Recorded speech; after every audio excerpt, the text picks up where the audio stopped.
So ayan mga kadrama-rama, alam ko pong inaabangan nyo po no, yung next na mangyayari dito sa Prinsesa ng City Jail dahil sobrang nakaka-tense na nga po no, tsaka nakaka-excite na nga din po talaga yung pinapakita ni Director. Ngayong papatapos na nga po talaga yung episode na to. At alam naman po natin mga kadrama na talagang tumawag itong si Adrian dito kay Divina para nga po talaga makipagkuntsaba.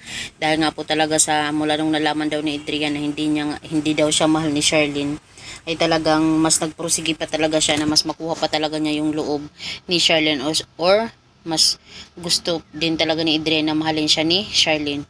Kaya mula nung tumawag itong si Don Julio or itong si Lilani dito kay Adrian, dahil alam naman po natin na attorney siya, na akala nga po talaga nila ay makakatulong po ito doon sa kaso nga po talaga ni Divina.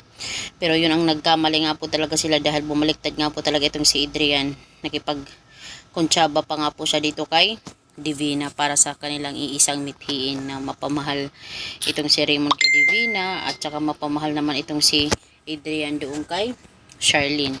At dahil nga po talaga dito mga kadrama, hindi po talaga papayag itong si Divina na mayroon po talagang ibang makakaalam talaga ng sekreto niya. At talagang kukunin niya yung USB na yun at talagang tutuluyan na niya siguro itong si Adrian. Dahil mas gusto niya talaga na siya lang po talaga yung nakakalam at wala na po talagang iba.